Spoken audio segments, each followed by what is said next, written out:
Sí. Hola, buenas tardes a todos. Para situarnos en temas, que hoy va a ser la ley 27429 de consenso fiscal, en las implicancias tributarias provinciales y municipales exclusivamente, porque el consenso, si bien es cierto, trata otras cuestiones como compensaciones a provincia, transferencias dinerarias, tributos nacionales, digamos, el consenso es amplio, pero insisto, el curso de hoy se va a tratar de las implicancias específicas a nivel de los tributos provinciales y municipales. Para situarnos en temas, yo creo que hay que hacer la pirámide de legislación como hoy en la Argentina está compuesto y de dónde surgen las diferentes potestades tributarias. Constitución Nacional, Ley de Coparticipación Federal, a donde tenemos una ley de coparticipación federal del año 1988, la 2348, que la manda constitucional del año 94. Hoy está discutida porque la Constitución estableció un plazo para dictar una nueva ley de coparticipación. Y hoy tenemos con que hemos llegado al año 2018 y esa nueva ley de coparticipación no existe. Obviamente se genera en la distribución de los recursos fiscales y ya en el año 93 había un pacto fiscal 2 que estableció una serie de compromisos de la provincia. O sea que tenemos que los que estamos situados en impuestos nacionales, provinciales y municipales, legislados por sus diversas leyes, pero insisto, hoy la ley madre sigue siendo la ley 23548, a pesar de ser una ley que legalmente se debió haber cambiado, pero no se pudo por la falta de consenso entre las provincias. En esa ley se fija la prohibición de analogía, o sea que los tributos provinciales, aquellos que no pueden establecerse igual que la nación, y en el caso de los municipales. Ahí establece las diversas condiciones para que las provincias y los municipios establezcan tributos. Y no nos olvidemos que la diferenciación de tributos es básica en impuestos, tasas y contribuciones. Y como en laboratorio RAFO, el caso de Córdoba, se dijo que esta distinción no es meramente académica, sino que establece plenamente las diferencias de los distintos tributos a los cuales deben someterse las distintas jurisdicciones. Entonces, para estar en tema, hay que tener en claro qué es un tributo, en qué se divide: impuestos, tasas y contribuciones. Son múltiples las cuestiones litigiosas que hoy tenemos entre los municipios, entre las provincias. Si uno ve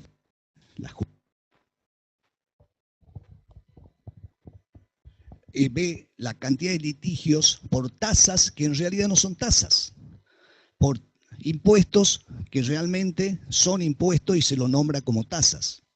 Entonces, la justicia está poniendo coto a algunos municipios por tasas mal cobradas. A lo que voy es, todo esto se da por la falta de claridad de una buena ley de coparticipación. Todo esto motivó que en los antecedentes previos al consenso, este gobierno haya establecido una serie de compromisos con las provincias para empezar a establecer un sistema tributario equitativo, justo, que tienda a promover la inversión. Primero empezó con un acuerdo para el nuevo federal en mayo de 2016, que la ley 27260 lo ratifica. Básicamente esto giraba acerca de la detracción, recaudación del 15%, separado que hacía la detracción para el cobro, digamos, para la detracción de los tributos. Entonces, bueno, en mayo del 2016 que la ley 27260 lo ratifica. Después hay un compromiso entre el Estado Nacional las provincias y la Ciudad Autónoma de Buenos Aires para implementar políticas tributarias destinadas a promover la tasa de inversión de empleo privado que alivien la carga tributaria de aquellos impuestos que presentan mayores efectos distorsivos sobre la actividad económica, estableciendo niveles de imposición acordes con el desarrollo competitivo de las diversas actividades económicas y con la capacidad contributiva de los actores. Este compromiso, carta de intención, por así llamarlo, ya empezaban a surgir las conversaciones para decir, bueno, el sistema tributario argentino con estos compromisos empieza a reconocerse que no era el ideal, no favorece la inversión, en otras palabras que mata la pyme, vulgarmente hablando, y empiezan a establecer los lineamientos, como dice este compromiso celebrado en agosto del 2016. En este compromiso, aparte, se habla de eficiencia, de eficacia de todos los sectores, y las ideas son muy buenas en cuanto a lograr no solo el sistema tributario, sino la misma administración pública con un grado absoluto de eficiencia a efectos de tender a un equilibrio y el famoso equilibrio fiscal y déficit cero. Luego, la ley 27428 modifica la ley 25917, que si bien es cierto, esta ley habla de la responsabilidad fiscal de las distintas administraciones, señala pautas de buenas prácticas de gobiernos. ¿Y cuáles son las buenas prácticas? Presupuesto equilibrado, gasto responsable, límites a los endeudamientos provinciales, un Consejo Federal de Responsabilidad Fiscal, o sea, la eficiencia de todas las provincias y de la administración pública en general. Como idea es muy buena, a donde habla de todo lo que es la plena, por así llamarlo, disciplina de los estados en todos los niveles. No exceso de gasto, insisto, controles, no endeudamientos. Ahora, en ese esquema hay un artículo que pasó medio desapercibido, que es el 13, que incorpora como artículo 18 bis de la Ley de Responsabilidad Fiscal y Buenas Prácticas de Gobierno, y vuelve a insistir lo que ya se había dicho en la carta compromiso. Y está esto expresado en una ley. O sea que tanto el gobierno nacional, los provinciales, la Ciudad Autónoma de Buenos Aires, acordarán la adopción de políticas tributarias tendientes a armonizar y no aumentar la presión impositiva legal, especialmente en aquellos gravámenes aplicados sobre el trabajo, la producción, el sector productivo y su financiamiento, con la finalidad común de lograr el crecimiento de la economía nacional y las economías regionales, en la medida que dichas decisiones no impliquen comprometer la sostenibilidad de las finanzas públicas. Y a tales efectos, el Consejo Federal de Responsabilidad Fiscal, que es un consejo creado por la 25917, publicará anualmente la presión legal impositiva por área de actividad. Este objetivo es magnífico. Si uno se pone a verlo, es una buena letra, pero que lamentablemente en la realidad dista mucho hoy de cumplirse. Pero se escribió, o sea que el sistema tributario tiene que ser armónico, tiene que haber armonía en los gravámenes aplicados sobre el trabajo, todo el sector productivo, pero acá hay unas palabritas que siempre se usa como para cuando uno propone que tal impuesto baje, dice no se puede porque eso compromete la sostenibilidad de las finanzas públicas. Por ejemplo, todos los sufrimos con los famosos aportes. Cuando uno a un cliente le lleva el 931, no nos miran con simpatía, y más en este contexto. Acá habla de no aumentar y ser armónico con los impuestos del trabajo. Entonces, reflexión mía es, hay una contradicción hoy con los aportes que ciertas pymes no lo pueden soportar, y lo que dice acá, y evidentemente sí la hay. Y cuando uno propone la rebaja, sale la clausulita esa de abajo, no, porque compromete la sostenibilidad de las finanzas públicas. Y mi pregunta es, ¿y la sostenibilidad de las pymes? El único beneficio hoy concreto que tiene son los 2.400 pesos de deducción de los aportes y nada más. Entonces, acá hay mucha letra escrita muy buena con objetivos excelentes, pero que hoy por hoy no se están cumpliendo. No quería dejar de pasar esta ley porque señala qué sistema impositivo quiere este país para favorecer la inversión. Que todos estamos de acuerdo con estas letras, pero en la realidad sabemos que no es tan así. Bueno, todo esto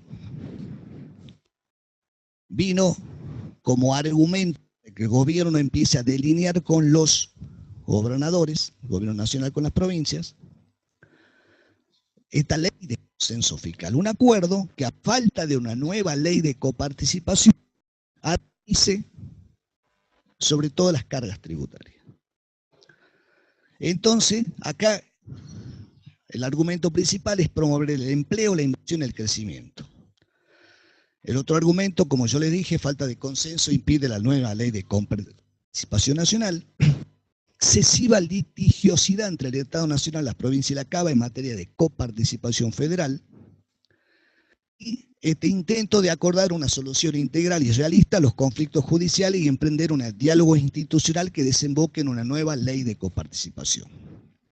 Entonces, todos estos argumentos se tomaron como base para empezar este acuerdo que termina en la ley de consenso fiscal.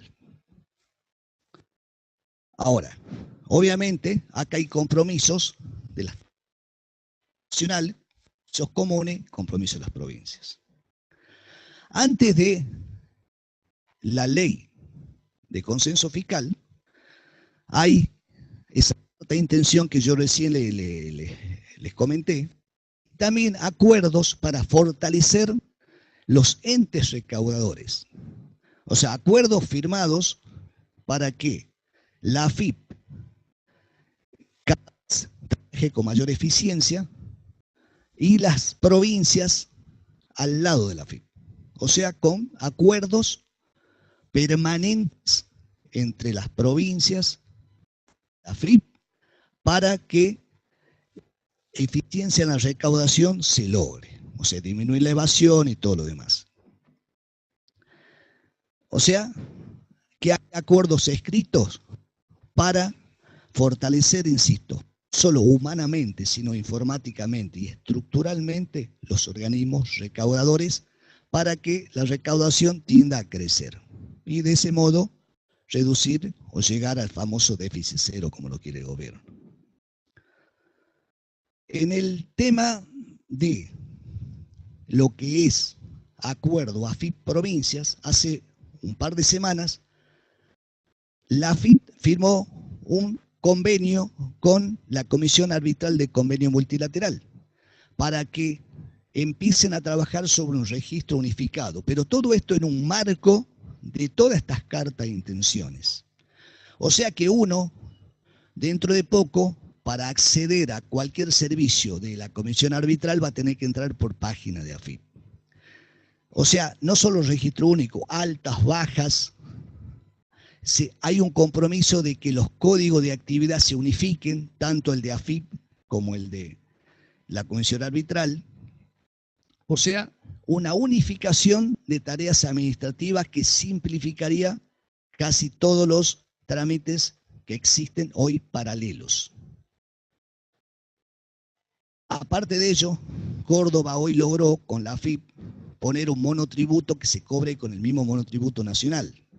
Y tengo entendido que está avanzando muchas provincias en ese sentido. O sea, la idea es unificar todo el trámite de los tributos nacionales, provinciales y municipales a través de la página web de la AFIP. Pero todo esto, insisto, tiene como base los acuerdos previos al consenso. Bueno, los principales aspectos impositivos de la ley de consenso fiscal por ejemplo, los principales a nivel nacional son la ley de revalúo impositivo, que al final se terminó aprobando, que ya está en vigencia, que se prorrogó por 6 meses más. Después, impuestos sobre los créditos y débitos, que se prorroga la vigencia del impuesto sobre los créditos y débitos con una asignación 100% para la ANSES, hasta que se sancione una nueva ley de coparticipación hasta el 31 de diciembre del 2022. Seguramente 31 de diciembre del 2022. Porque dudo que hasta esa fecha se sancione en lo personal una nueva ley de coparticipación. Hoy sabemos que el impuesto a los créditos y débitos es un impuesto distorsivo, nadie lo va a negar, pero a lo que han hecho el trámite PYME, tienen la ventaja de computarlo en un 100% por ser PYME, micro y pequeña. Y al resto sabemos que tienen para computar el 33% de los débitos y de los créditos. Con los últimos acuerdos eso va a quedar congelado y no se lo va a tocar por lo menos por un año más. Después, otros compromisos comunes, reformulación del esquema de imposición sobre los combustibles, de tal forma de mejorar los ingresos públicos y reducir el impacto de los ciclos de los precios del petróleo en los mercados internacionales. Por eso la ley de 27430 estableció impuestos fijos de impuestos a los combustibles. Y otro punto es la nueva ley de coparticipación, punto central en todo esto. Consensuar una nueva ley de coparticipación en el marco de la Comisión Federal de Impuestos, que cumpliendo con el mandato constitucional esté basada en las competencias, servicios y funciones de cada jurisdicción y que contemple criterios objetivos de reparto y logre las metas de solidaridad, equidad y de alcanzar un grado equivalente de desarrollo, calidad de vida e igualdad de oportunidades. Las palabras son muy lindas, el objetivo es muy bueno, el acuerdo va a ser muy difícil, sin duda, porque que cada provincia reside centésima de punto de lo que tiene va a ser muy difícil que ponerse de acuerdo. Pero está planteado el objetivo de consensuar una nueva ley de coparticipación. Principales compromisos del Estado Nacional. Bueno, aparte de los compromisos de transferencias dinerarias, que hoy no vamos a entrar en esos detalles, como novedad, disponer de un organismo federal que cuente con la participación de las provincias y de la CABA, que determine los procedimientos y metodologías de aplicación para todas las jurisdicciones, con el objeto de lograr que las evaluaciones fiscales de los inmuebles tiendan a reflejar la realidad del mercado inmobiliario y la dinámica territorial. Bueno, esto es muy novedoso, que es decir que las evaluaciones de los inmuebles de todo el país tiendan a valor de mercado a los efectos de los impuestos.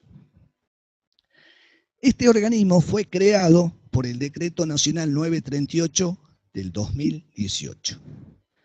Este organismo, que es el que va a tener esta función, está en el ámbito del Ministerio de Interior y está compuesto por un comité ejecutivo y un comité asesor. El comité ejecutivo, por representantes de distintas reparticiones, uno de ellos la AFIP, y el comité asesor por representantes de todas las provincias. Obviamente, acá la Nación va a entrar en los catastros provinciales, hasta le promete informatizarlo y hacerse costo de las informatizaciones para que, insisto, las propiedades de todo el país tiendan a reflejar el valor de mercado. Objetivo de por sí difícil, dadas las diversas características de las distintas ciudades y dado los niveles distintos de desarrollo de los catastros provinciales.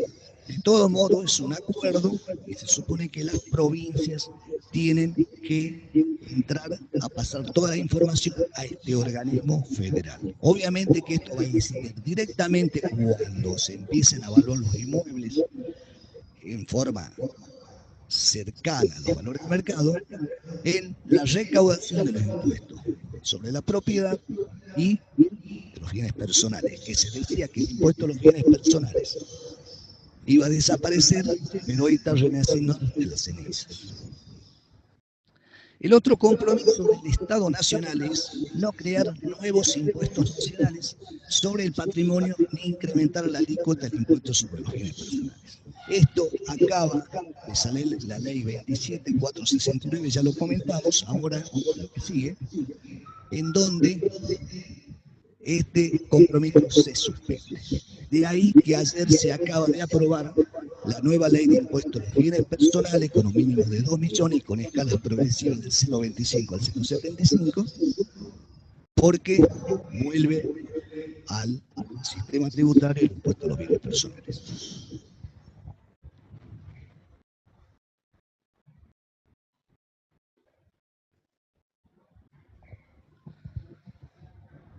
Bueno, ahora vienen los compromisos comunes de las provincias y de la Cava.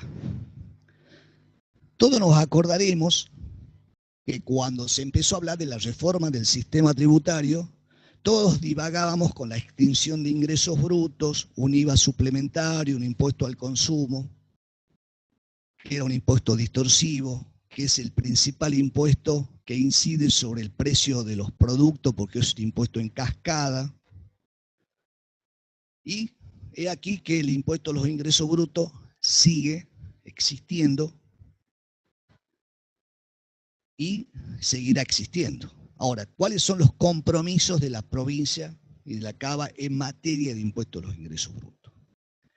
Eliminar inmediatamente tratamientos diferenciales basados en el lugar de radicación o la ubicación del establecimiento del contribuyente o el lugar de producción del bien.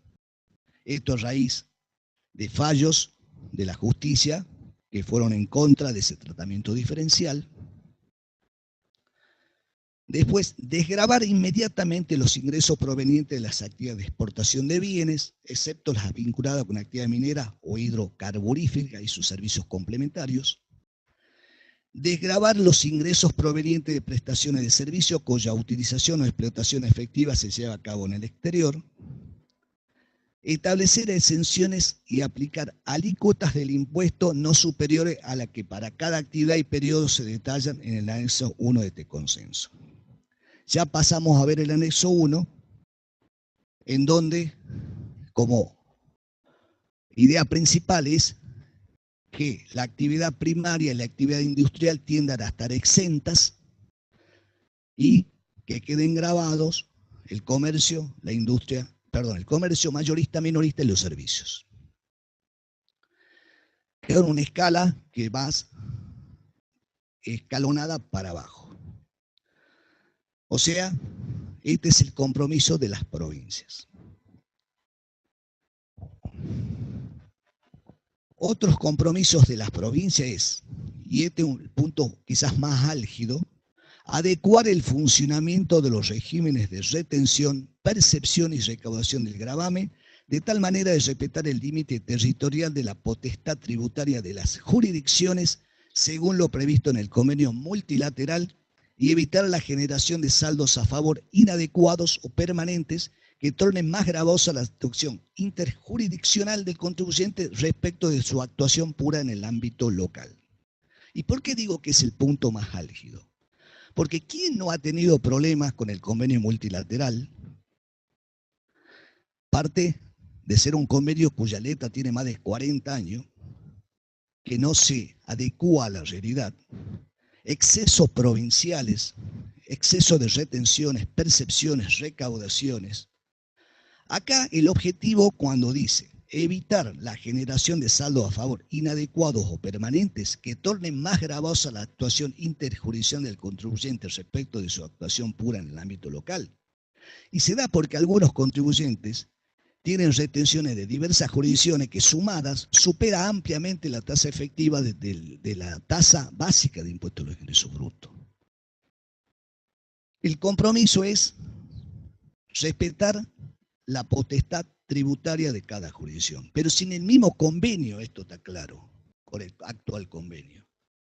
Hay provincias que no están de acuerdo con que se le pongan a las alícuotas de los regímenes de retención, consideran que la comisión arbitral no es la competente. Entonces, si no es la competente, entonces, ¿quién es la competente? Entonces tenemos que algunas provincias quieren inscribir contribuyentes por el solo hecho de que van a comprar productos. Y hoy por hoy, esa incertidumbre, para mí, la mayúscula, que esta letra va a quedar en letra muerta si realmente la comisión arbitral o plenaria o algún organismo no establece y dé certidumbre que el convenio multilateral sin duda tiene que respetar la potestad tributaria, pero delinear quién va a hacer compras en otras jurisdicciones no es sujeto de esa otra jurisdicción, porque encima le cobran una percepción y lo quieren hacer inscribir. Entonces acá estamos hoy contradiciendo toda la letra de este inciso E y hasta el día de la fecha no hay norma de los organismos competentes que a este inciso E le dé funcionalidad o cierta dosis de certidumbre. Porque hoy, lamentablemente, seguimos con la incertidumbre de hace muchos años que aquel que tiene que pisar, aunque sea para comprar en otra jurisdicción, está sujeto a que le digan vos te tenés que inscribir solamente porque tenés gastos de compra. Sin duda que hay una palabra literal ahí, me voy a extender en esto, y los muchachos saben que este es un tema que lo venimos hablando en la FAPSE hace muchos años, porque si esto no se pone una norma que ponga coto a las jurisdicciones para decir que los gastos de no dan sustento territorial, esta letra queda muerta. Entonces, la generación van a hacer percepciones, lo van a querer inscribir, hay mucha gente inscripta en otra jurisdicción solo por ir a comprar. Entonces acá los organismos competentes sí o sí tienen que decir los gastos de compra no generan sustento territorial y empezamos a tener un poquito de certidumbre en la actuación interjurisdiccional. Porque si no, va a pasar que van a querer seguir inscribiendo sujetos de otras jurisdicciones. Otro punto, establecer un mecanismo de devolución automática al contribuyente del saldo generado por retenciones y percepciones acumulado durante un plazo razonable, que en ningún caso podrá exceder 6 meses desde la presentación de la solicitud efectuada por el contribuyente, siempre que se encuentren cumplidas las condiciones y el procedimiento establecido por las jurisdicciones locales para esa devolución. Esto es muy buen objetivo, porque uno va a pedir una devolución y a veces pasan años, y es bueno que se establezca un plazo de 6 meses, pero siempre que las condiciones estén cumplidas. O sea, cumplir con toda la documentación que los fiscos soliciten para demostrar que el saldo a favor es real. O sea, es realmente, sabemos a veces de los excesos que hay, que tienen contribuyentes en materia de retención y percepción.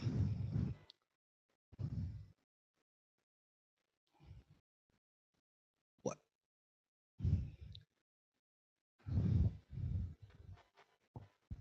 Principales compromisos, seguimos entre la provincia y la Cava. Impuesto inmobiliario. ¿Cuáles son los compromisos? Adoptar para el cálculo y determinación de las evaluaciones fiscales de los inmuebles los procedimientos y metodologías de evaluación uniforme establecidas por el organismo federal que recién les mencioné, que ya está creado. Para ello, las provincias y la Cava asegurarán a este organismo federal el acceso a los registros catastrales y demás registros locales. En los casos en que el tributo fuera de competencia municipal, los gobiernos provinciales impulsarán acuerdos para que los municipios apliquen igual criterio para la determinación de la base imponible. Esto tiene íntima correlación con la creación del organismo y la tendencia es que los inmuebles, a los efectos de la evaluación, insisto, de los impuestos, tiendan a valor de mercado. Otro compromiso que es las alícuotas del impuesto inmobiliario, fijarla entre un rango del 0,5 y el 2% del valor fiscal establecido conforme lo previsto en el punto anterior. O sea, le fija topes al impuesto inmobiliario que en general oscilan en estas alícuotas, grados más o grados menos. Impuesto a los sellos. Eliminar inmediatamente tratamientos diferenciales basados en el domicilio de las partes, en el lugar del cumplimiento de las obligaciones del funcionario interviniente. Esto hace caso a los fallos jurisprudenciales, Bolsa de Cereales Buenos Aires, Colegio de Escribanos, Buenos Aires, a donde la Corte dijo que establecer impuestos diferenciales dependiendo de dónde se realice la escritura de un inmueble, por ejemplo, es irracional y afecta la garantía de igualdad prevista en la Constitución Nacional. O sea, en esos dos casos se estableció que no puede haber, así como el impuesto a los ingresos brutos, tratamientos diferenciales basados en domicilio de las partes en el lugar de cumplimiento. El Colegio de Escribanos lo había planteado el recurso porque si eran inmuebles de Buenos Aires que intervenían escribanos de la Cava, le cobraba mayor impuesto a los sellos. La Corte dijo no, afecta principio de igualdad previsto en la Constitución Nacional. Entonces, ahora se traduce en la ley de consenso fiscal. Las provincias no pueden establecer tratamientos diferenciales. El punto J, no incrementar las alícuotas del impuesto a los sellos correspondiente a la transferencia de inmuebles y automotores y actividades hidrocarburíferas y sus servicios complementarios.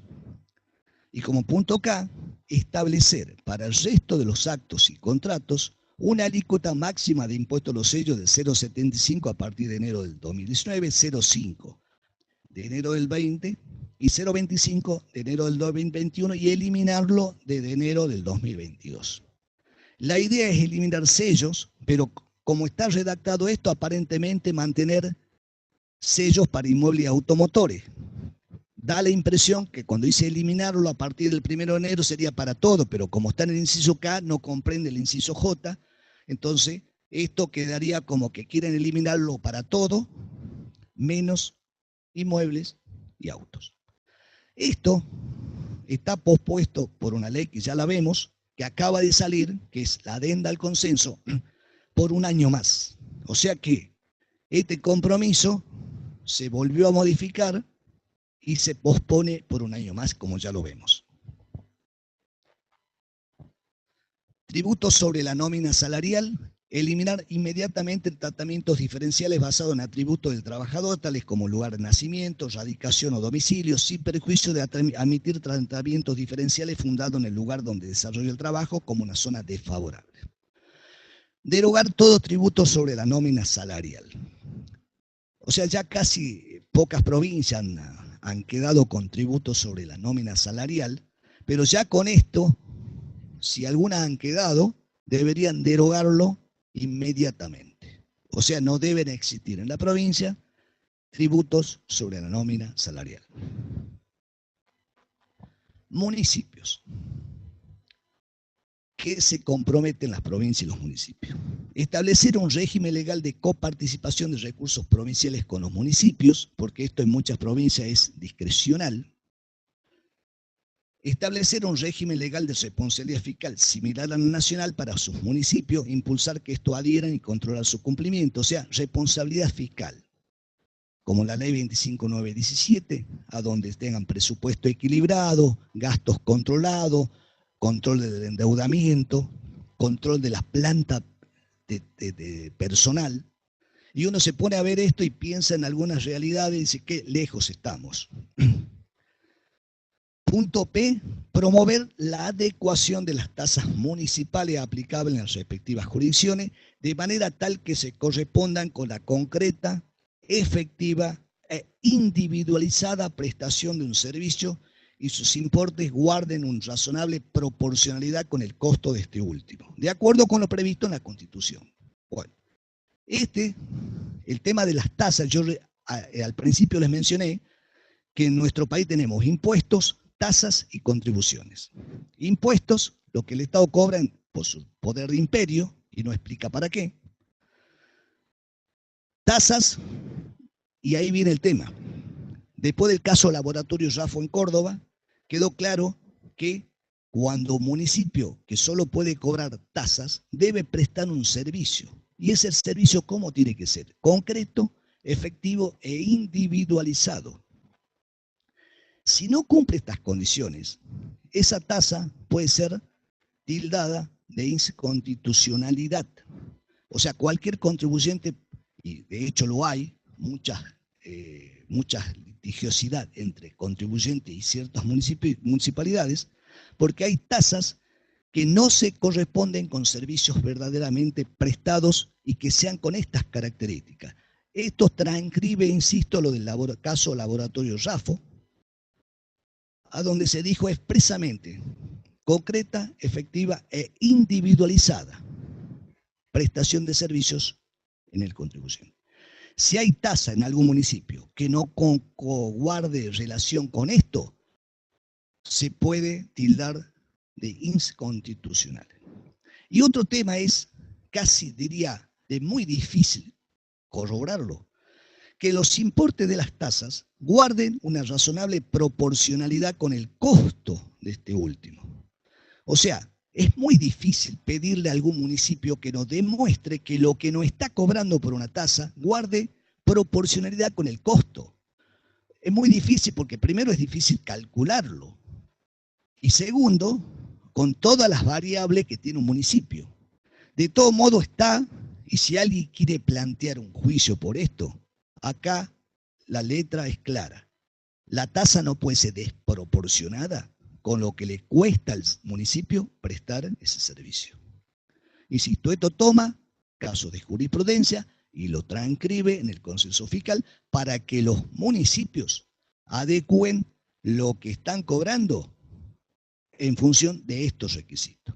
Insisto, concreta, efectiva e individualizada prestación de servicio y que los importes guarden razonable proporción con el costo de este último. Sigue municipios. Crear una base pública por provincia en la que consten las tasas aplicables de cada municipalidad, hechos imponibles, bases imponibles, sujeto alcanzado, alícuota y otros datos y su normativa. Esto se decía que es para que cualquier potencial inversor vea, che, a ver, quiero ver de tal provincia, en esta base pública, qué tasas hay, qué hecho es imponible, qué sujeto alcanzado, alícuotas. De lo que tenemos conocimiento, esta base pública hoy por hoy no existe en todos lados. O sea que acá todavía hay compromisos que no se están cumpliendo. Y después, el inciso R, impulsar un sistema único de liquidación y pago de tasas municipales aplicable a cada provincia y a la CABA. Y es lo que se está haciendo que con los compromisos estos de intercambio de información y o recaudación única, algunas provincias con la FIP y algunos municipios que ya están gestionando con la FIP hacer un sistema único de liquidación de tasas. Tributos específicos. Derogar inmediatamente los tributos específicos que graven la transferencia de combustible, gas, energía eléctrica, incluso los que recaen sobre la autogenerada y servicios sanitarios, excepto de transferencia a consumidores finales. Esto para bajar los costos empresariales. El anexo 1, como yo le decía, hablaba del impuesto a los ingresos brutos. Si uno lo ve, fija las distintas tasas máximas que cada provincia puede cobrar desde el 2018 al 2022, a donde lo primero que llama la atención es que quiere el Estado Nacional que las provincias, a lo que es actividades primarias e industriales, en el 2022 no estén grabadas o estén exentas. Lo que nos llama la atención que de haberse previsto que se iba a eliminar impuesto al ingreso bruto, le da la autorización a las provincias para establecer tasas del 5% en el comercio mayorista, minorista y reparaciones. Si uno se pone a pensar el efecto cascada que tiene eso y la incidencia en el costo argentino de los productos es enorme. Es enorme y por ahí nos quejamos del costo argentino y hay que empezar a hablar de algunos tributos que inciden en ese costo argentino como ser este, que es realmente alto. Y bueno, otras actividades que si ustedes van a ver el anexo, que están los topes y las escalas progresivas de alícuotas máximas que las provincias pueden poner hasta el año 2022. O sea que las provincias tienen que adecuar sus impuestos, los ingresos brutos, a este anexo. Este consenso fiscal, pero antes de entrar en la modificación,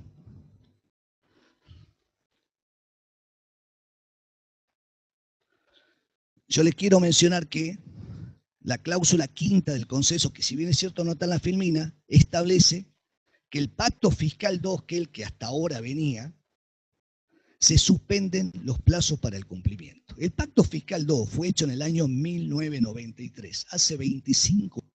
Si uno lo lee, tiene cláusulas casi idénticas a esta, como eliminar sello, eliminar ingreso bruto a actividades primarias, a la industrial. 25 años. Acá se transcriben cláusulas casi iguales. Acá dice que en el punto 5, que insisto no está en la filmina pero está en la ley, que se suspende los plazos para el cumplimiento de las cláusulas del pacto 2 entre las provincias que aprueben este consenso. El tema es que ese pacto venía prorrogado hasta el 31 de diciembre del 2017 y significaba que la provincia que no adhería a esto tenía que derogar los mismos sellos e ingresos brutos para la actividad primaria. Bueno, se generó todo un debate acerca de qué pasaba, porque la nación tampoco había llevado el IVA al 18%, como lo decía el Pacto 3, y algunas provincias habían cumplido en parte, pero en otras no. La Comisión Federal de Impuestos interpreta que ese pacto venía vigente hasta el 31 de diciembre del 2017 y que con esta ley, la cláusula quinta suspende los plazos para el cumplimiento. O sea que este consenso fiscal viene, por así llamarlo, a suplantar el pacto 3, pero llama la atención que no diga deroga, dice suspende los plazos. Como corolario quiere decir que las provincias que no adhirieron a este consenso, como ser San Luis y La Pampa, deberían cumplir hoy el pacto 3. Perdón, el pacto 2. Entonces, quedan incumpliendo hoy el pacto 2, literalmente hablando, de acuerdo a la expresión de esta cláusula 5, San Luis y La Pampa, que tenemos conocimiento que no han adherido al consenso fiscal este. Entonces tienen que derogar sellos, tienen que eliminar tributo e ingreso bruto a la actividad primaria, por ejemplo. Cuestión no menor, para que vean los posibles litigios que esto puede llegar a generar. El pacto fiscal 2, entonces, está suspendido, no derogado, solamente para las provincias que firmen este acuerdo. Como yo les decía, esta ley, a raíz de toda la complicación financiera del país, hubo otro acuerdo el 13 de septiembre, el cual amplía y adecua el consenso fiscal. En esta ley, que no está en la filmina, primero se dice que los funcionarios públicos no van a tener exenciones de viáticos, gastos de representación, ningún tipo que antes los podían deducir, como compromiso común del impuesto a las ganancias. Y también deroga el impuesto a la ganancia a las cooperativas y mutuales por actividades financieras. Como nuestro objetivo del curso es la incidencia en los tributos provinciales, el impuesto a los sellos, bueno, primera cláusula suspende el compromiso de que no se iban a crear nuevos impuestos al patrimonio ni incrementar la alícuota de bienes personales. Eso queda suspendido sin fecha. Por eso la ley que salió ayer renace impuesto a los bienes personales con alícuotas progresivas. Y el impuesto a los sellos pospone por un año calendario el cronograma establecido en la cláusula 3K del consenso fiscal. Es decir que ese compromiso para el resto de los actos y contratos de ir bajando las alícuotas y derogarlo a partir del año 2022 está pospuesto por un año más. Esto por la ley que fue aprobada en noviembre. Al momento de hacer esto no tiene el número, que es la ley 27470. Perdón, ley 27469, la ley aprobada, que es modificatoria de la ley primaria del consenso. O sea que ya tenemos dos modificaciones a menos de un año del primer consenso. Y de ahí las cuestiones grandes litigiosas que se pueden llegar a prestar por los debates entre lo que quedó pendiente del pacto 2 y este pacto 3. Entonces, como conclusión, Estos son los compromisos de la nación, las provincias y las municipalidades. Yo insisto que en materia de tributos municipales, la Corte sí puso coto a la intención de algunos municipios de querer cobrar tasas que no sean verdaderas tasas. O sea que se les ha ido el Poder Judicial limitando la posibilidad de cobrar impuestos por vía de tasas. Pero lo que no se vislumbra es en materia de impuestos a los ingresos brutos, que se cumpla la cláusula que yo le decía recién de sustento territorial. Porque hoy el sustento territorial es básico para señalar la potestad de cada jurisdicción en materia, no solo para inscribirlos, sino para cobrarles los distintos regímenes de recaudación. Entonces, si eso no lo aclara algún organismo, llámese Comisión Arbitral o Plenaria, o Comisión Federal de Impuestos, va a seguir siendo innumerables fuentes de conflictos y de litigiosidad. Y encima de pelea entre provincias, porque hay provincias que al querer inscribir contribuyentes de otras jurisdicciones, le quitan base a otras. O sea que, voy al hecho, esto que viene hace años sigue existiendo, y yo creo que lo del registro unificado con la comisión arbitral, lejos, en opinión personal, de favorecer la certidumbre para este tipo de casos, el sustento territorial, va a favorecer a provincias que quieran apropiarse de contribuyentes de otras jurisdicciones. Entonces, conclusión, hay mucho por hacer, sobre todo los organismos del convenio multilateral, mucho por escribir y que se norme y que realmente se limite la potestad tributaria de las provincias, porque hay empresas que sufren innumerables retenciones y encima no es solo sufrir la retención, a veces los obligan a ser agentes de percepción de otras provincias que ni siquiera han pisado. Entonces esto es grave y se habla de favorecer a la inversión. Un inversor que viene y lo primero que hace, ve esta incertidumbre, no invierte. Encima que si tiene que poner algo en el banco, primero lo toca la recaudación bancaria, después vienen las retenciones en caso de compra o venta, la percepción en caso de compra, retención. Entonces, esto, lejos de favorecer la inversión, la aleja. Así que bueno, esto es en grandes esbozo del consenso fiscal en su parte, digamos, de compromisos comunes. Le dejo la palabra a mi compañero Ernesto, donde él sigue con el tema.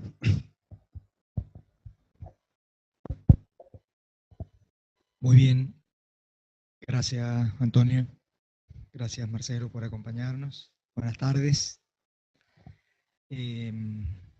Vamos a seguir charlando del mismo tema en el rato que nos queda, que hoy nos ha convocado el análisis del consenso fiscal, que ya respecto de la letra referida a los compromisos que tienen que ver con las cuestiones impositivas lo ha explicado recientemente muy bien Antonio. Nosotros nos vamos a detener un poquito ahora, antes de ver algunos cuadritos que hemos armado para mostrar qué han hecho algunas provincias respecto del impuesto a los ingresos brutos, respecto a las alícuotas, respecto a la eliminación de las aduanas interiores y a otras cuestiones que vamos a ir comentando. Primero que eso, nos vamos a parar enfrente del consenso fiscal para hacernos la pregunta referida a cuál es su naturaleza jurídica, frente a qué tipo de norma estamos parados. Este consenso fiscal, ¿de qué se trata? ¿Es un mero acuerdo de voluntades políticas entre la nación y las provincias? ¿Acaso es el Pacto Fiscal 3 con otro nombre? ¿Es un nuevo convenio? Similarlo de alguna forma a la denominación solamente del convenio multilateral. O bien estamos en presencia de una ley con todas las características que esto tiene aparejado. Es una ley, y en caso de que sea una ley, es una ley nacional, es una ley provincial. Definitivamente necesitamos, antes de avanzar, encuadrarlo en el esquema normativo constitucional de nuestro país. Y definitivamente esta cuestión no es un capricho doctrinario, no es una cuestión teórica el saber qué tipo de norma estamos analizando. No es una cuestión que va a quedar escrita en un manual de derecho tributario o en un artículo que se va a publicar en una editorial especializada. Esto tiene un objetivo concreto, que es determinar, en función de a qué conclusión lleguemos, de qué tipo de norma, frente a qué tipo de norma estamos, es determinar quién va a tener la potestad o la facultad de revisar el cumplimiento o el incumplimiento de esta norma. Es decir, que la importancia radica, en definitiva, en determinar quién es el responsable de la tutela efectiva de los derechos y las obligaciones que se desprenden de este consenso fiscal. Porque si algún sujeto, ya sea de los firmantes o bien algún sujeto, algún particular, se siente agraviado ante el incumplimiento de alguna de las partes de los términos, de alguno de los términos de los deberes que impartió este consenso, tiene que saber quién lo puede defender o quién en definitiva va a decir tiene razón o no tiene razón. ¿A dónde va a poder ir a quejarse en definitiva? Entonces, analizando un poco, como lo ha dicho recién Antonio, y como es el título de la primer pantalla de esta charla, de este curso, tenemos en claro de que el consenso fiscal fue aprobado por una ley del Congreso Nacional, la 27429, una ley anterior a la famosa 27430 que ha ocupado la gran mayoría de las charlas de todo el año de este curso que hemos brindado desde la Federación. Entonces, por un lado tenemos ya la existencia de una ley nacional. Podríamos quedarnos entonces con este concepto. Bueno, el consenso fiscal es una ley nacional, es una ley que forma parte del derecho positivo federal de nuestro país. Y que, en definitiva, si nos quedáramos con eso, estaríamos en lo cierto si decimos que los pleitos que se inicien para cuestionarlo deberían ser en los tribunales inferiores de la justicia federal. Pero la misma letra del consenso, y la realidad también nos ha mostrado que ha sido así en la gran mayoría de los casos, nos manifiesta que este consenso va a producir efectos solamente para las jurisdicciones que aprueben la letra, los términos de consenso, por una norma emitida por la legislatura provincial. Y solo a partir de esa fecha en que sea aprobada por una ley de la legislatura provincial, unicameral o bicameral, como tienen algunas provincias, va a surtir los efectos. Yo he puesto ahí como ejemplo el número de ley de mi provincia, de la provincia de San Juan, que aprobó el consenso fiscal, la 1719I.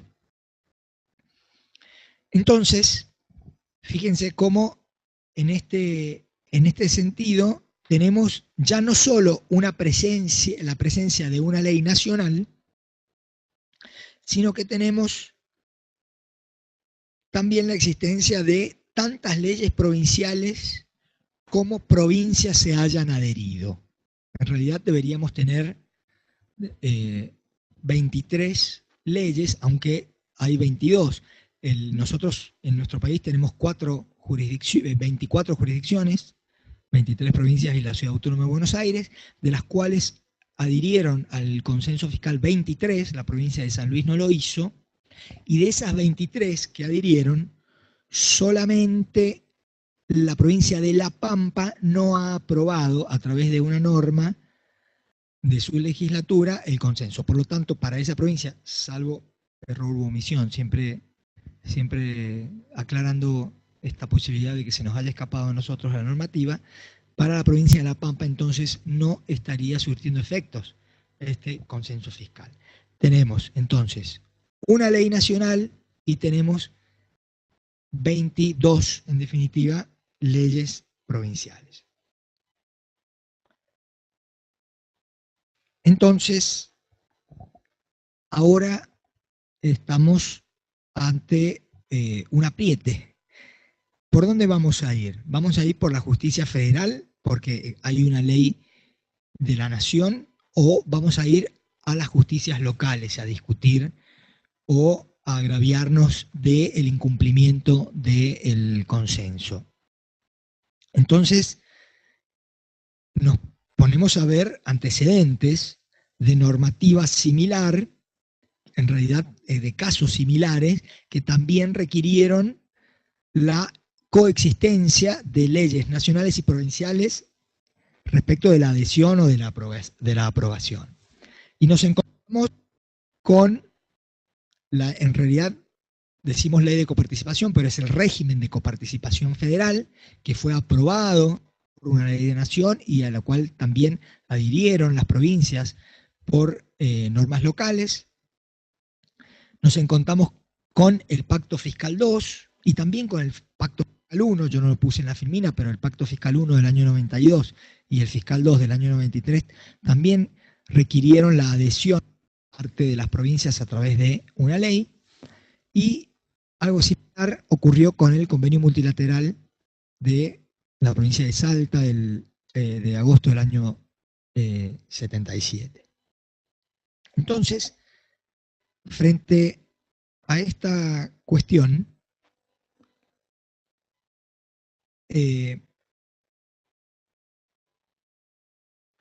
seguimos preguntándonos ¿qué vamos a hacer? Y para eso no queda otra que ir a ver qué dijo la Corte, porque no fue una cuestión fácil de dilucidar. No es que la duda es nuestra solamente, la duda ha estado instalada. ¿Qué pasa con este tipo de normas que han utilizado leyes de distintos estratos? Entonces, hemos encontrado los antecedentes que los hemos enumerado ahí. El primer antecedente importante fue cuando la Corte se expresó su opinión en el año 1991, en la causa de Transportes Automotores Chevalier. La Corte definió ahí de qué se trataba esta normativa. Digo, lo definió y no lo resolvió porque la resolución ha sido un poco más compleja y ha tenido idas y vueltas, que ya vamos a ver dentro de un ratito las distintas sentencias de la Corte, en las cuales ha ido y ha vuelto a veces en la opinión. Pero respecto de la naturaleza jurídica de este tipo de normativas, la Corte dijo en Chevalier que este tipo de normas forman parte de lo que se llama el derecho tributario intrafederal. Es decir, que es la materialización de alguna manera del federalismo de concertación, es decir, es cómo se da en los hechos y cómo se materializa en los hechos la forma federal de gobierno elegida por nuestra Constitución. Cuando interactúan el Estado Nacional y las provincias y lo hacen a través de una norma que debe ser aprobada por ambos y que no deja de ser, digamos, federal y también deja de ser local, que lo que es intrafederal. Ahora, esa definición no me dice ¿dónde va ubicada? ¿En qué lugar de la pirámide legislativa, constitucional, la vamos a ubicar? Hay otra sentencia, es posterior, del año 99, la causa Aguerra, que es la Asociación de Grandes Usuarios de Energía Eléctrica Argentina, donde la Corte en el año 99, textualmente, lo voy a leer, dijo que en función de el pacto fiscal, dijo que ese pacto, como las demás creaciones legales del federalismo de concertación, configura el derecho intrafederal y se incorpora, una vez ratificado por la legislatura provincial, entiéndase, al derecho público interno de cada estado provincial, aunque con la diversa jerarquía que le otorga su condición de ser expresión de la voluntad común de los órganos superiores de nuestra organización institucional, nación y provincia. Esa gestación institucional ubica a los tratados o leyes convenio, que en definitiva es lo que son, celebrados entre provincias y gobierno nacional, con un rango normativo específico dentro del derecho federal. Prueba de su categoría singular es que no es posible su derogación unilateral por cualquiera de las partes. En definitiva, la Corte siguió diciendo que este tipo de norma forma parte del derecho intrafederal, que tiene un rango específico, pero no terminó de darle una ubicación. Lo que sí quedó en claro, y de hecho lo volvió a repetir con las mismas palabras en la causa bastante conocida de provincia de Santa Fe contra Estado Nacional de noviembre del 2015, ustedes se van a acordar porque fue la ley que de alguna forma dispara este consenso fiscal, esta ley que después de haberse producido el balotaje que eligió las actuales autoridades de la nación, la Corte la obliga a la nación a devolverle a la provincia de Santa Fe, y esto iba a ser una cadenita, fondos mal retenidos, ¿sí?, en función de esta decisión. Insisto en que no deja en claro a dónde lo va a ubicar. ¿Y por qué nos interesa saber en dónde lo va a ubicar? Y bueno, para ver justamente quién va a revisar cumplimiento o el incumplimiento de las condiciones del consenso. Más delicado, en definitiva. Esto es lo más delicado. Este es el objetivo que yo les mencionaba al principio. El objetivo de saber cuál es la naturaleza jurídica del consenso es nada más ni nada menos que esto. Ver a dónde va a poder ir a ejercer su derecho aquel sujeto que se vea agraviado.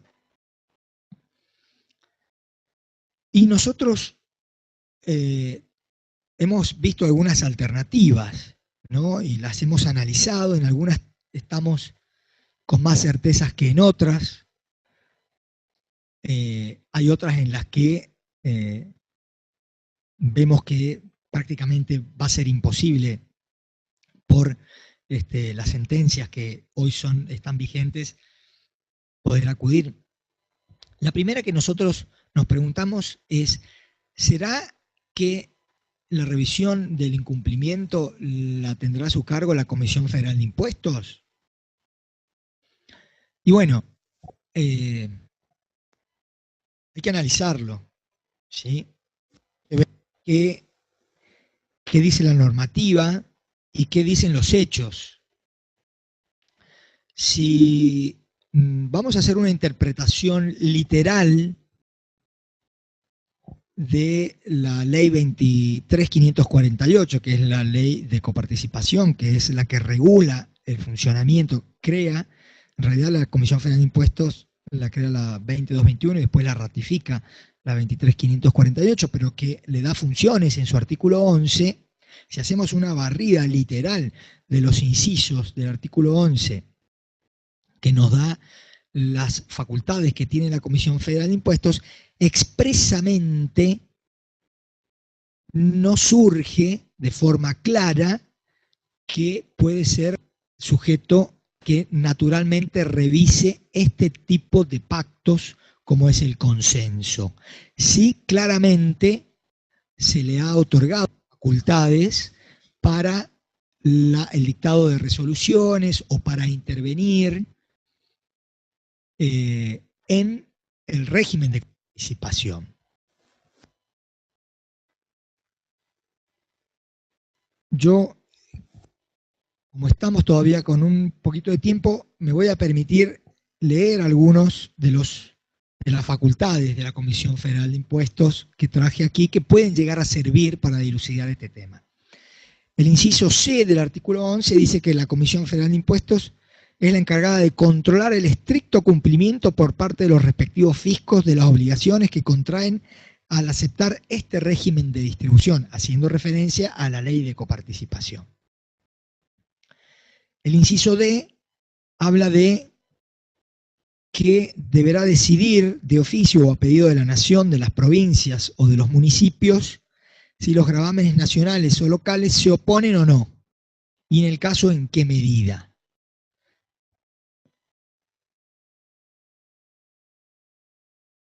En igual sentido, termina diciendo ese inciso, intervendrá a pedido de los contribuyentes o asociaciones reconocidas.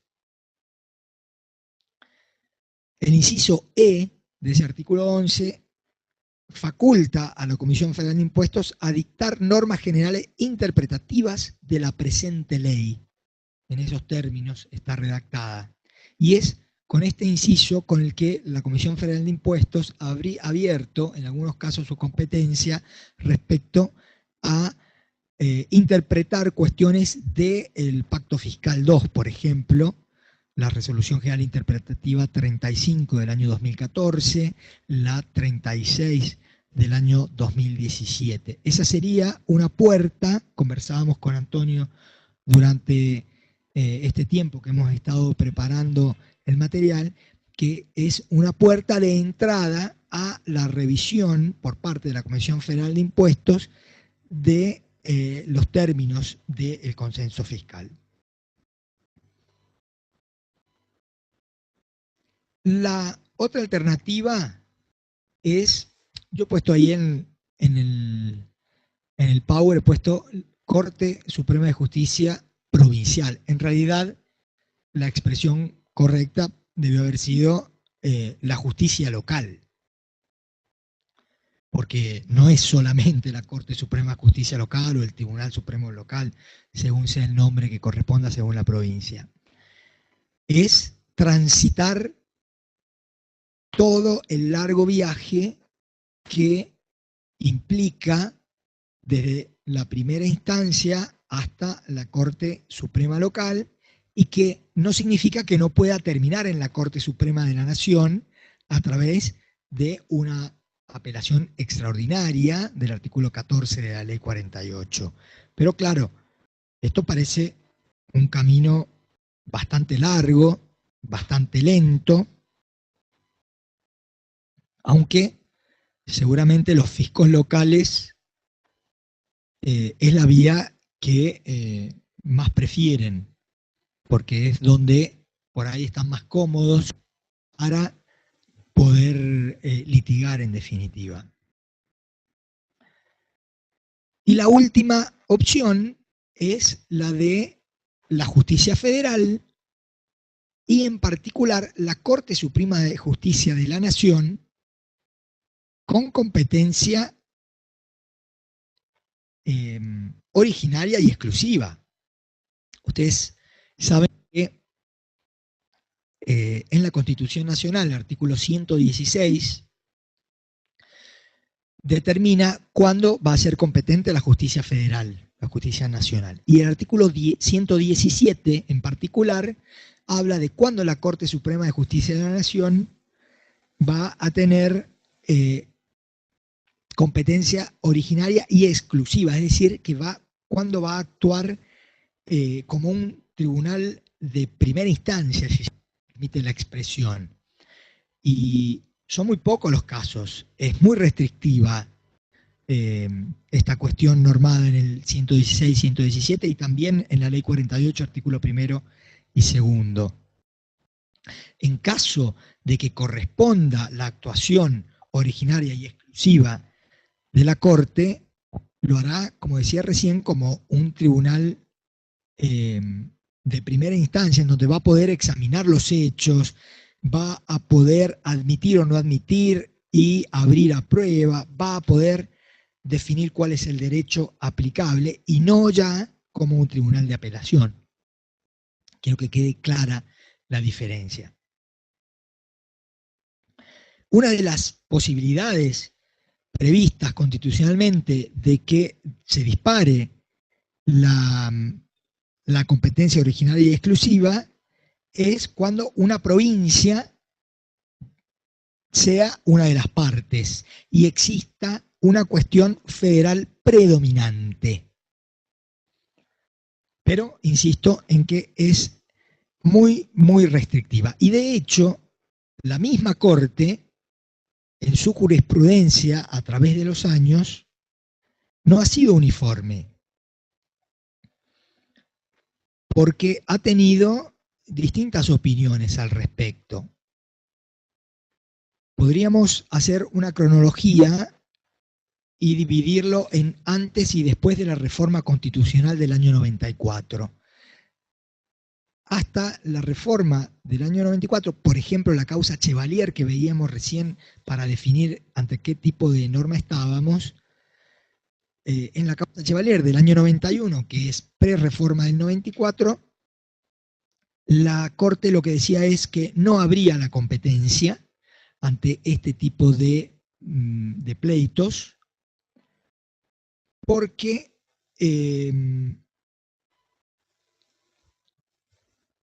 no era una cuestión, consideraba, digamos, a la cuestión como que no era federal. Con la reforma del 94, ¿por qué digo que este es un hito que divide en antes y después? La reforma del 94 modifica la redacción del inciso 2 del artículo 75, incorpora en el cuarto párrafo la obligación de redactar un régimen de coparticipación que deberá ser aprobado por las provincias y por la nación y le atribuye las características. Entonces la Corte se toma de ahí y dice, bueno,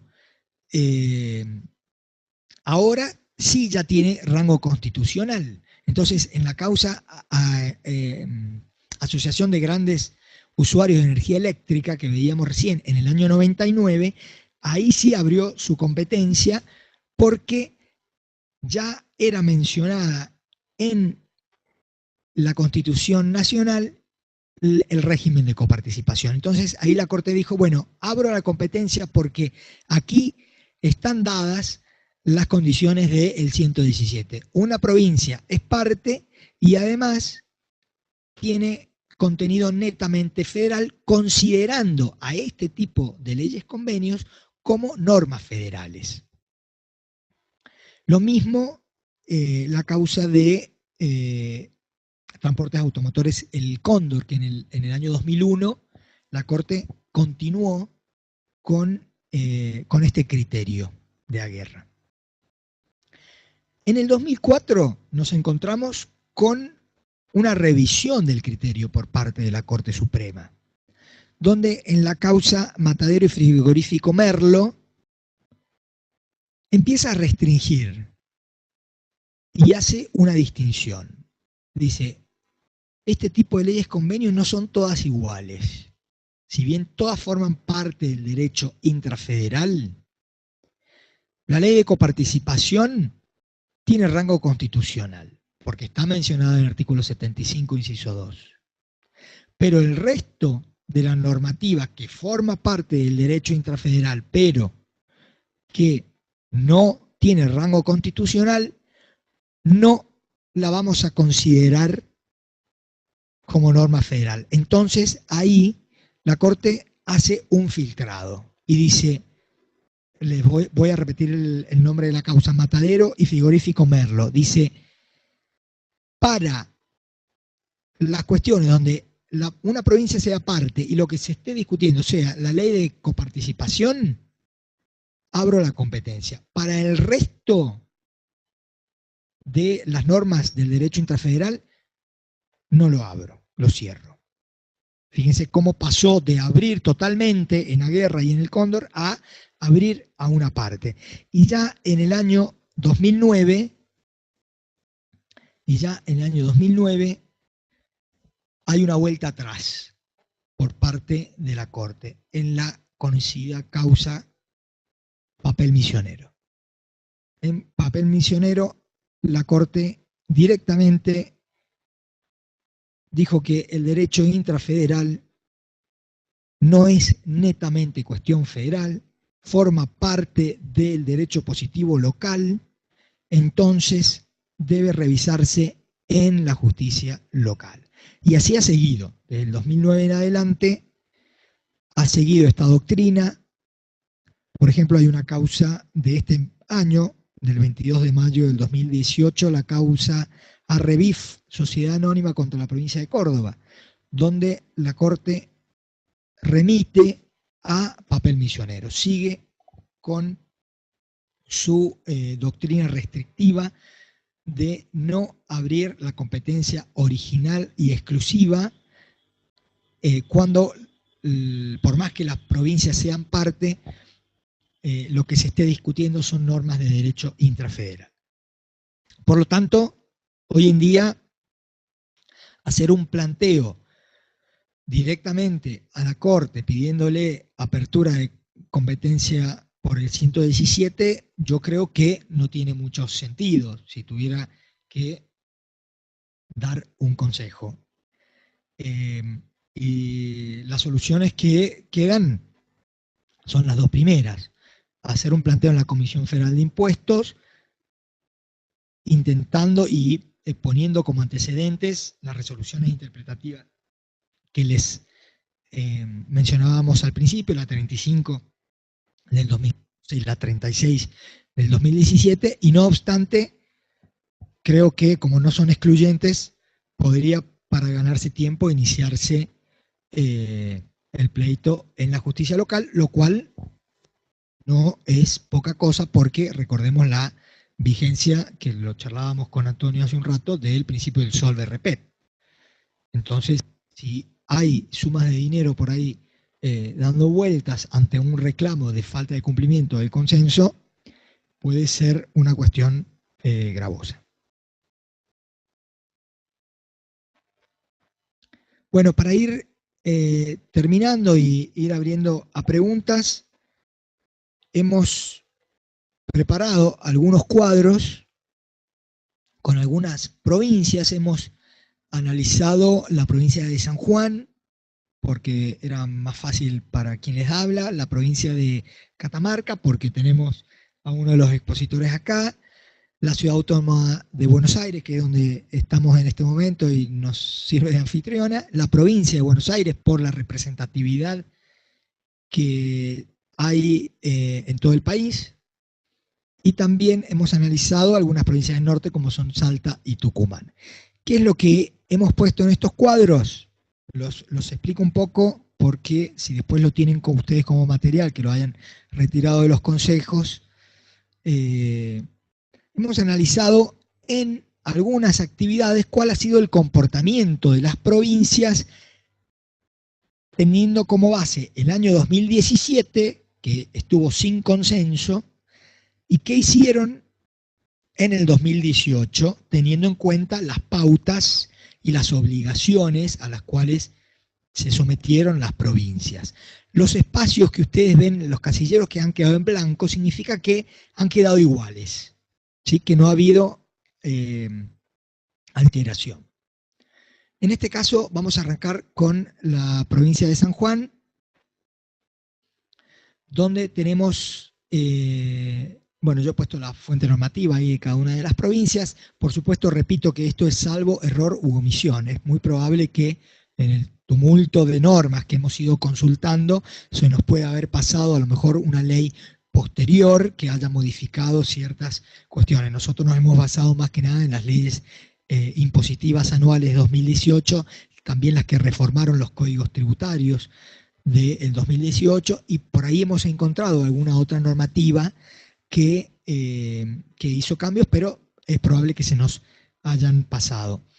En la provincia de San Juan, respecto de la actividad primaria y la actividad industrial, la provincia receptó en su código tributario la obligación impuesta por el consenso respecto de la eliminación de las aduanas interiores, es decir, ese tratamiento desigualitario que podían llegar a estar previsto respecto de contribuyentes que no estén ubicados o localizados en este caso en la provincia de San Juan, que también unos días antes de la firma del consenso fiscal, recordemos que el consenso fiscal 17 se firmó el 16 de noviembre y el 31 de octubre de ese mismo año, es decir, 2 semanas antes, la Corte había dictaminado en las causas Bayer contra provincia de Santa Fe y Harriet y Donnelly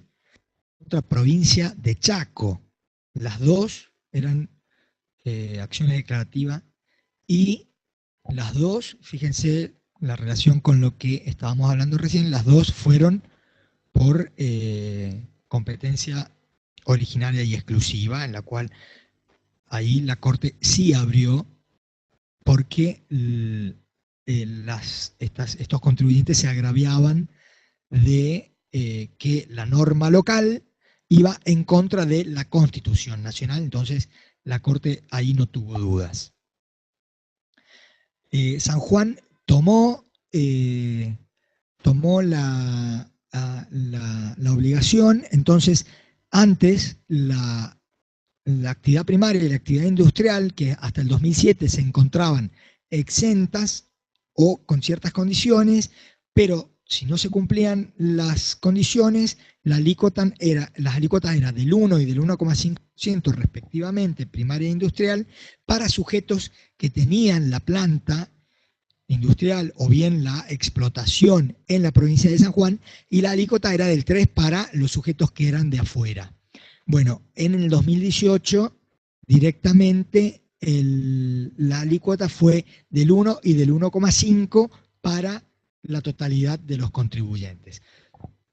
Existiendo, por supuesto, también la exención. La exención sigue prevista, cumpliendo ciertos requisitos, y en caso de no cumplirlos, la alícuota es la misma para contribuyentes de San Juan y contribuyentes de afuera. Respecto de las actividades de comercio, la provincia de San Juan sigue estando con una alícuota general del 3%, como está en el 2017, y está dentro de los límites impuestos por el consenso fiscal, que eran del 5% para el año 2018.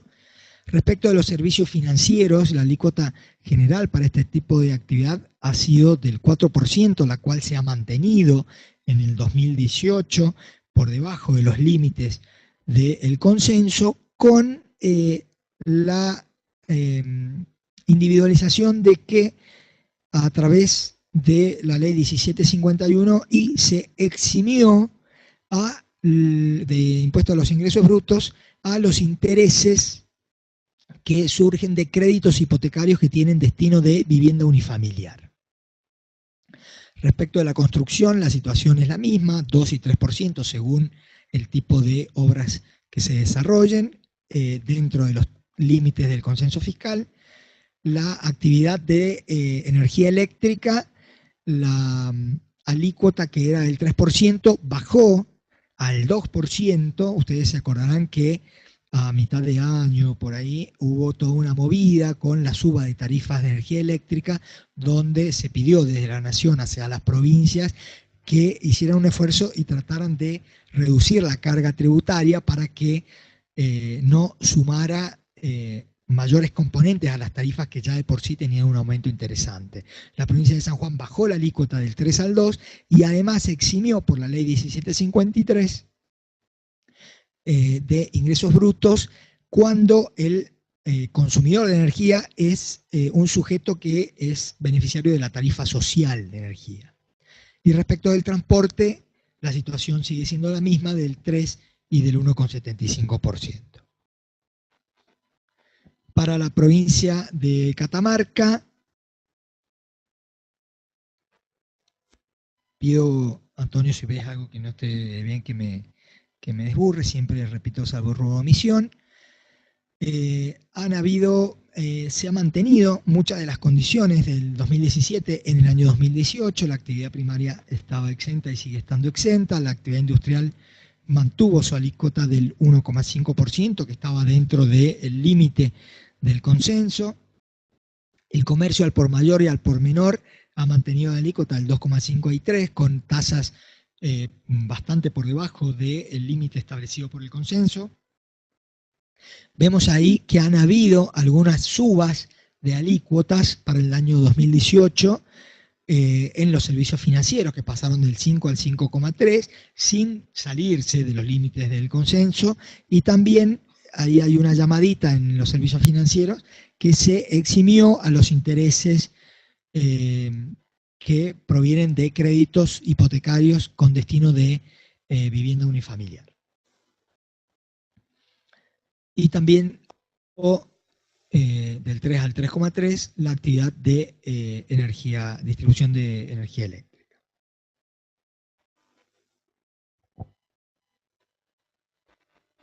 Para la provincia de Buenos Aires también receptó esta eliminación de las aduanas interiores, como les comentaba recién, que había dicho la Corte en Bayer y en Harriet, y también la letra del consenso. La actividad primaria y la actividad industrial tuvo una sensible baja de la alícuota, se ubicaron del 4 al 1,5 en el tope de lo que establecía el consenso. Fíjense que el comercio al por mayor y al por menor, que estaba en el 2017 al 5% en la alícuota máxima permitida por el consenso, se mantuvo en ese nivel. No hicieron sacrificio de recaudación, no bajaron la alícuota, sin embargo están cumpliendo el consenso. Las actividades financieras, los servicios financieros siguieron al 8, como estaba en el 2017, y bajaron al 1,5 para los créditos, los intereses de los créditos hipotecarios con destino de vivienda unifamiliar. No he encontrado, he buscado, pero no he encontrado la exhibición. Solamente encontré esta reducción de alícuota. Probablemente sea así y no haya existido la exhibición, o a lo mejor yo no encontré la normativa. Y también hubo una baja de la alícuota de la construcción, que pasó de estar del 4 al 3 para poder estar dentro del límite del consenso. Es importante mencionar acá que la provincia de Buenos Aires tiene un régimen de devolución simplificada de saldos a favor en el impuesto a los ingresos brutos, que fue una de las cuestiones que comentaba Antonio hace un ratito cuando hablaba de los compromisos. Bueno, la provincia de Buenos Aires tiene ahí un régimen simplificado de devolución. Según yo he podido charlar con algunos colegas que interactúan con la administración bonaerense, está funcionando dentro de todo bastante bien. Si mal no recuerdo, el límite es de 50.000 pesos. Es decir, si el saldo a favor es de hasta 50.000 pesos, se puede entrar por este régimen. Si es superior, va por el régimen normal, por la solicitud normal de devolución del saldo. La Ciudad Autónoma de Buenos Aires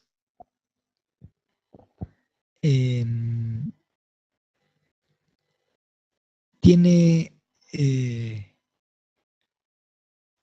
la actividad primaria el 1%, aunque en realidad tiene prevista algunas exenciones, pero la alícuota en caso de no cumplir con los requisitos de la exención es del 1% y se ha mantenido en el 2018. Recordemos que la exención para actividad industrial de la Ciudad Autónoma de Buenos Aires tiene una condición objetiva, digamos.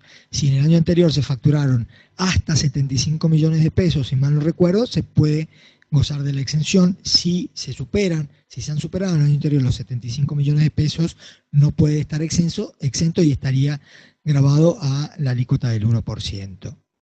Respecto de, esto es de la actividad primaria. Respecto de la actividad industrial, la alícuota bajó al 2% y se eliminó una aduana interior, porque hasta el 2007 tenían el 3% para sujetos de la ciudad autónoma y el 4% para sujetos de otras localidades. Desde el 2018 en adelante es el 2% para todo el mundo. El resto de las alícuotas han seguido iguales, inclusive la actividad financiera, todas dentro de los límites del consenso, con la llamada de que sí eximió a la ciudad autónoma de ingresos brutos a los intereses que surgen de créditos hipotecarios destinados a la adquisición de vivienda unifamiliar. También la Ciudad Autónoma de Buenos Aires tiene un régimen de devolución de saldos a favor, que es, también por comentarios con algunos colegas, está funcionando, no es tan acelerado como el de la provincia, pero está andando más o menos bien, me comentaba. Vamos a pasar ahora a las dos últimas provincias, a la provincia de, con esto terminamos, la provincia de Salta. Aquí, la provincia de Salta, vamos a ver que decidió terminar, salvo error u omisión, vuelvo a repetir, decidió terminar también con el problema de las aduanas interiores, pero a la inversa, es decir, la actividad primaria y la actividad industrial que gozaban de exenciones, a partir del 2018 dejaron de gozarla, ya sea locales o ya sea de extraña jurisdicción, y pasaron a estar grabadas al 1,5 y al 2 respectivamente. Fue una forma, digamos, de salir de esta discriminación, pero no como lo habían decidido las otras provincias. Fíjense que la provincia de Salta, que tenía una alícuota del 3,6% para la actividad del comercio, tanto al por mayor como al por menor, decidió incrementar estas alícuotas a el 5%, al límite del consenso. Nos llamaba mucho la atención cuando lo analizábamos. Los servicios financieros también aumentaron del 6 al 7%, también eximieron a los intereses que surgen de créditos hipotecarios para vivienda unifamiliar. También se aumentó la alícuota de la construcción del 1,5 al 3%, cumpliendo con el consenso, pero sí, con mayor carga fiscal en la provincia. También se aumentó la alícuota para la actividad de la distribución de energía del 3,6%, se lo llevó al 5% en general y al 4% para los beneficiarios de tarifa social. Y la única actividad que bajó la alícuota fue el transporte, que bajó del 3,6 al 3. Y para terminar, la provincia de Tucumán, que bajó la alícuota tanto de la actividad primaria como de la actividad industrial, que estaban al 3,5, bajaron al 1,4 y al 2% para quedar enmarcadas en el consenso. También esta provincia decidió, dentro de los límites del consenso, aumentar las alícuotas de la actividad de comercio. Del 3,5 pasaron al 5%, una subida importante en la carga fiscal de estas actividades. También subieron la alícuota de los servicios financieros del 7 al 10%. Recordemos que los servicios financieros no tenían tope para el año 2018 en el consenso. También eximieron a los intereses que surgen de créditos hipotecarios con destino a vivienda unifamiliar. La actividad de la construcción bajó la alícuota para quedar dentro del consenso. La distribución de energía subió 2,5 a el 5%, si bien cumpliendo con el consenso, pero con una suba por demás importante. Y también subió la actividad del transporte, que la tenía en el 2,5, la llevaron al máximo permitido del 3%. Como vemos, esto ha sido un ejemplo, no podíamos tampoco pues ya estamos casi en hora de ver si alguno de los oyentes tiene consultas para hacernos, no podíamos tomarnos el trabajo de exponer cuál ha sido el comportamiento de las 24 jurisdicciones. No obstante, hemos elegido varias de ellas y vemos que el comportamiento ha sido bastante dispar en algunas, que decidieron aumentar la recaudación llevando las alícuotas a los límites del consenso, es decir, cumplo con el consenso, pero aumento la presión fiscal. Otras provincias decidieron bajar alícuotas o mantenerse, aun cuando pudieron haber actuado como las anteriores. En definitiva, fueron decisiones políticas y seguramente números y cuentas que deben haber sacado las autoridades locales. Hasta aquí llega nuestra exposición.